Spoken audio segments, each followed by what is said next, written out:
आस्तिक कहानियों में आपका स्वागत है। आज मैं लाई हूँ सच्चे भक्तों की सच्ची कहानियाँ जो आपने शायद ही कभी सुनी होंगी, जिनमें से एक है श्री नामदेव जी महाराज। श्री नामदेव जी श्री कबीर जी के समकालीन थे।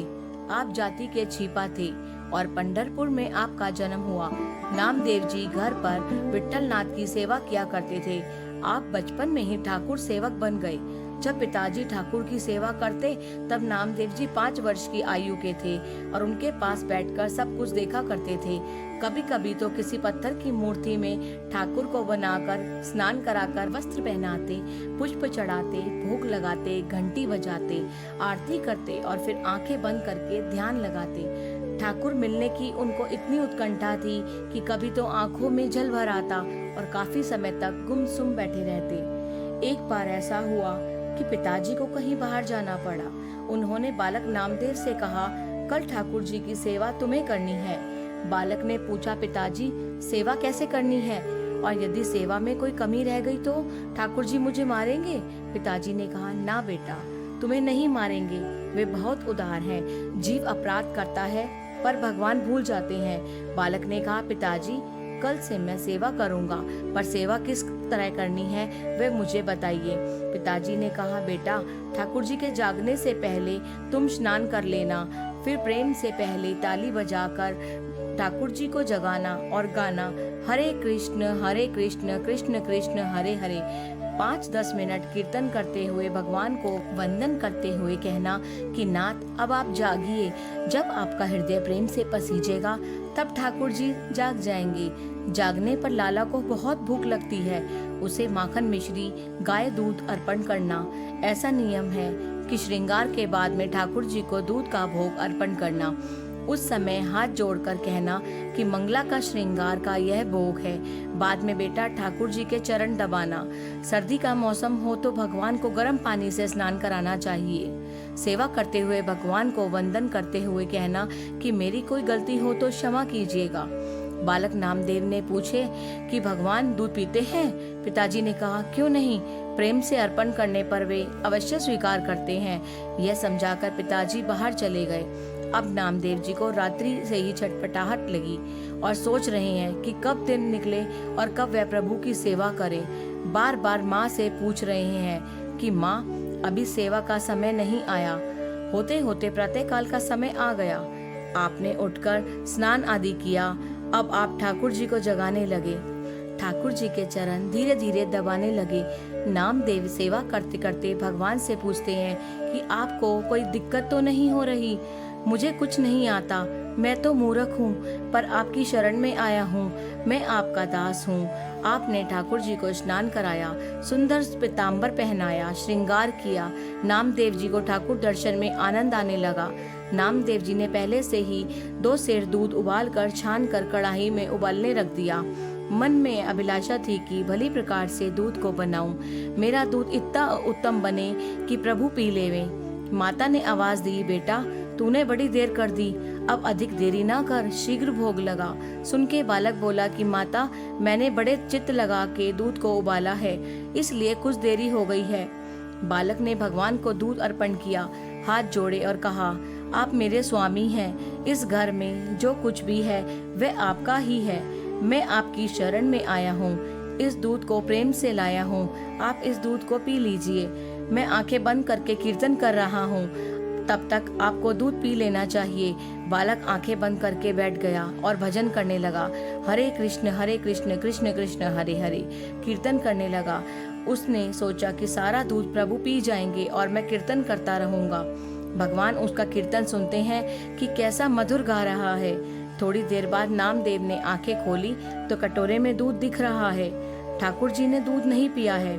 मुझसे पिताजी कह रहे थे कि आपको बहुत मनाना पड़ता है, फिर आप दूध पी लेते हैं। पिताजी घर पर नहीं है, आने पर मुझे पर क्रोध करेंगे।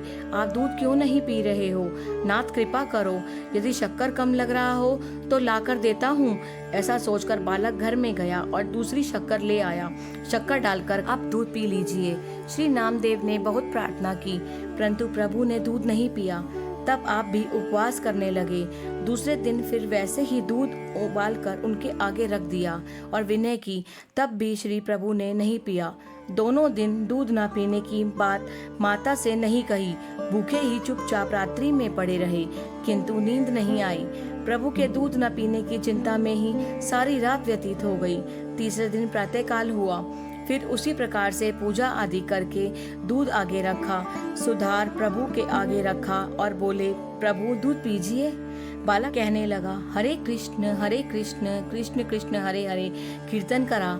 उसकी ऐसी भावना है कि मैं आंखें बंद कर कीर्तन करूं तो भगवान शायद दूध पी लेंगे। प्रभु बालक का प्रेम देखकर प्रसन्न हो गए। 5 मिनट के बाद जब नामदेव ने आंखें खोली और देखा तो कटोरी में दूध वैसा ही पड़ा था। बालक प्रभु को मनाते हैं कि आज आपको क्या हुआ है, कुछ लेते भी नहीं हो, पिताजी देते हैं तब ले लेते हो, आज मैं सेवा करने बैठा हूँ तब नहीं ले रहे हो। आप नाराज न होइए, आप मेरे स्वामी हैं, मैं आपका सेवक हूँ। आप भूखे रहेंगे तो घर में सभी लोग भूखे रहेंगे, कोई पानी भी नहीं पिएगा। बालक 1 घंटे तक ठाकुर जी को मना रहा है।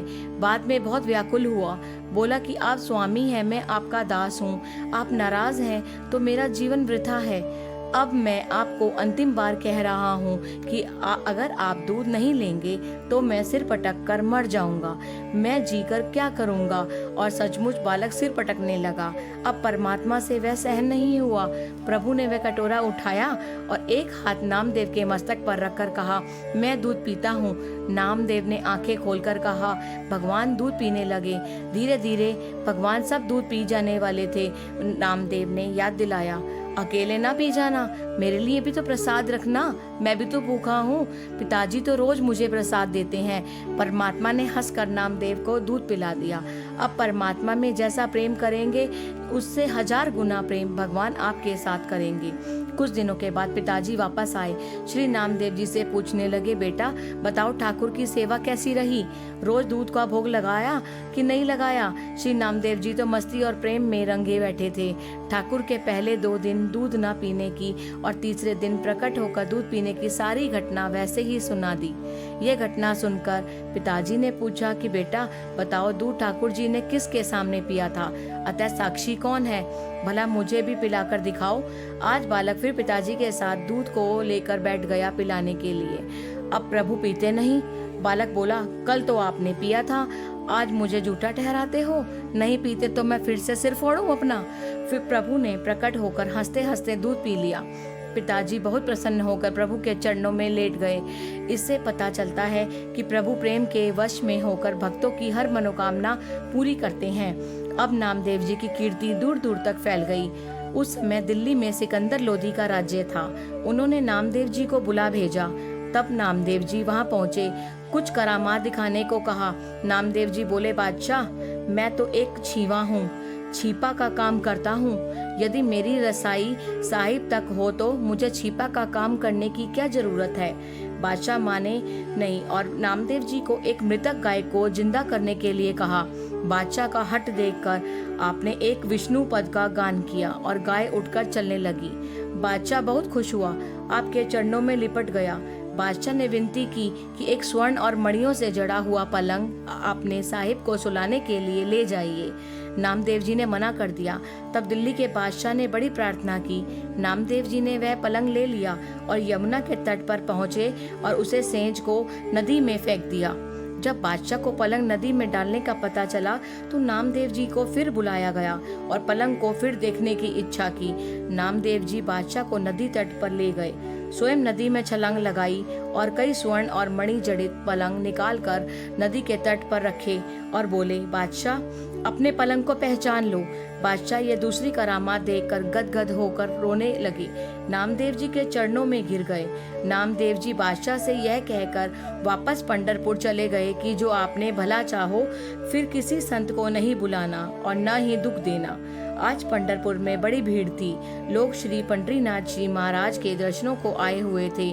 आप भी मंदिर में पहुंचे। दिल्ली से आप एक नए जूतों का जोड़ा लाए थे। आपने सोचा कि यदि जोड़ा बाहर रखकर जाता हूँ तो कोई चुरा कर ले जाएगा।